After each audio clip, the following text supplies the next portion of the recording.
והם מבקשים שמישהו יחבק אותם. שמישהו... Konflik di bulan Oktober tahun 2023 membuat Israel dan Palestina jadi sorotan di mata dunia. Israel sendiri mendapat pandangan negatif karena seluruh aksinya yang menghancurkan tanah Gaza. Tapi hal itu bukan satu-satunya alasan. Sebab nggak jarang menteri-menteri dari pemerintahan Benjamin Netanyahu melontarkan berbagai kalimat yang berkonotasi negatif sehingga memicu kontroversi dan kecaman dari berbagai pihak. Contohnya seperti yang terjadi belakangan ini di mana Menteri Warisan Amichai Eliyahu melontarkan pernyataannya terkait bulan Ramadan. Menurutnya Ramadan harus dihapuskan atau dihilangkan supaya nggak memicu ketakutan di tengah konflik yang terjadi saat ini. Kalimat tersebut ia katakan saat mengunjungi memang bukan tanpa alasan pernyataan itu muncul. Sebab ada laporan keamanan yang menyatakan kekhawatiran tentang eskalasi yang terjadi di wilayah tepi barat dan Yerusalem Timur. Terutama setelah Benjamin Netanyahu menyatakan akan rencana pembatasan berkunjung ke Masjid Al-Aqsa yang membuat banyak orang merasa nggak terima. Apalagi Al-Aqsa termasuk dalam salah satu situs suci yang seringkali dikunjungi saat momen Ramadan. Sehingga mau nggak mau, hal itu meningkatkan kewaspadaan dari pihak-pihak bersangkutan. Bukan nggak mungkin kalau potensi eskalasi terjadi bila perang berlanjut sampai bulan Ramadan tiba. Namun di sisi lain, rundingan untuk aksi gencatan senjata juga tengah dilakukan, di mana kesepakatan dari kedua belah pihak ialah pembebasan tawanan dan penghentian serangan sementara selama bulan Ramadan. Meski masih belum ada keputusan yang jelas, negara seperti Amerika, Qatar, dan Mesir tengah menjadi mediator untuk Israel dan Palestina sehubungan dengan rencana gencatan senjata yang dimaksud. Nah, sehubungan dengan pernyataan kontroversial dari Amichai Eliyahu, gak heran kalau umat Islam di seluruh dunia merasa marah dengan menteri tersebut. Sebab Ramadan memang menjadi perayaan yang dianggap sangat suci dan dengan statement tersebut, maka sama saja jadi penghinaan terhadap umat Islam di seluruh dunia.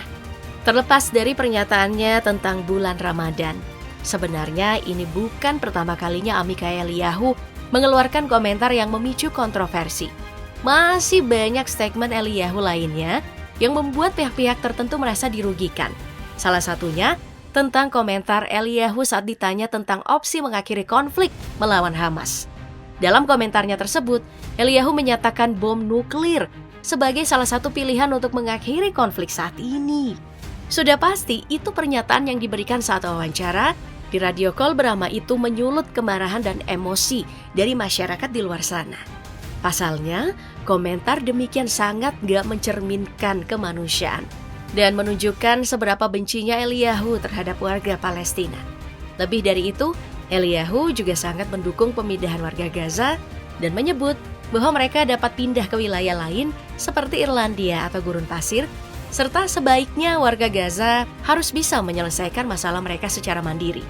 Menteri ekstremis itu bahkan mendukung untuk pengambil alihan dan pemulihan pemukiman Israel di jalur Gaza. Statement lain yang kontroversial dari menteri yang satu ini adalah tentang keberatannya mengenai bantuan yang ditujukan terhadap penduduk Palestina.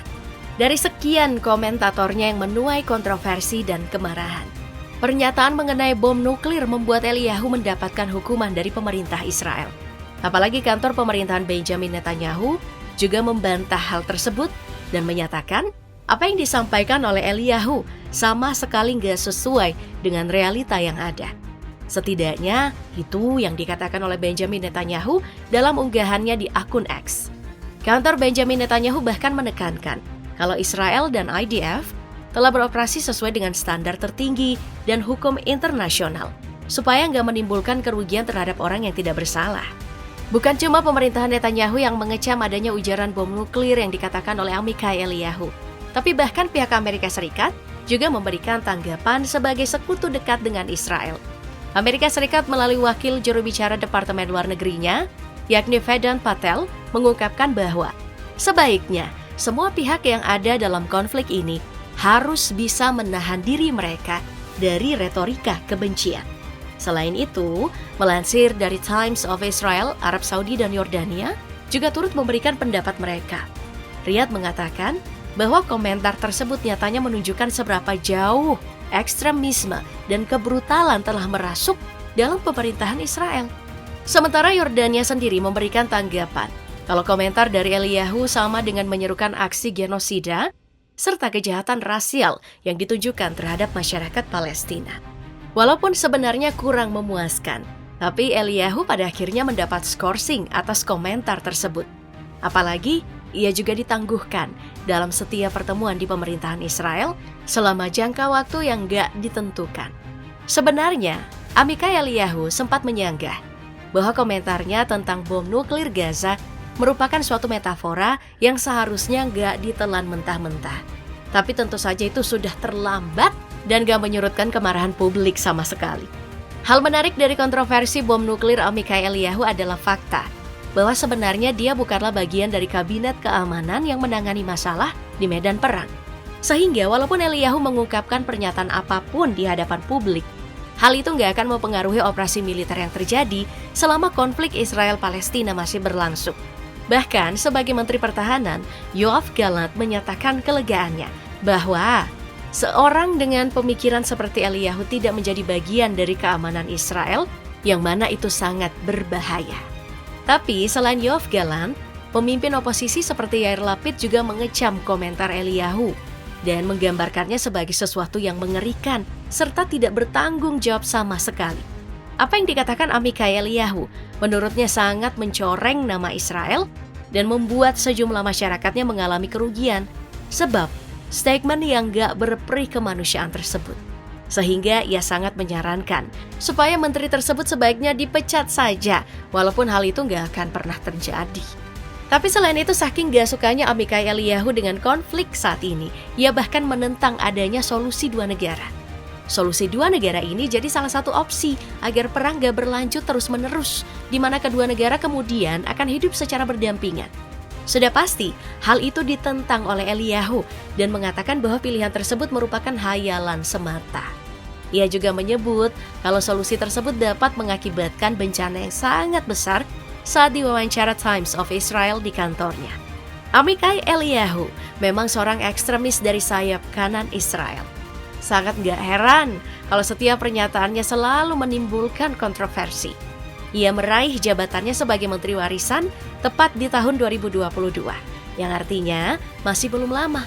Ia juga pernah jadi anggota dari Otzma Yehudit setelah terjadinya pemilu legislatif di Israel pada tahun 2022 lalu. Sebagai cucu dari Mordechai Eliyahu yang dulu sempat menjabat sebagai kepala Rebit Israel Sephardi, Menteri Warisan tersebut dulunya lahir di Yerusalem dan menghabiskan masa mudanya di kota Shlomi, Israel Utara. Amichai Eliyahu kerap kali menghadiri yeshivas di seluruh negeri.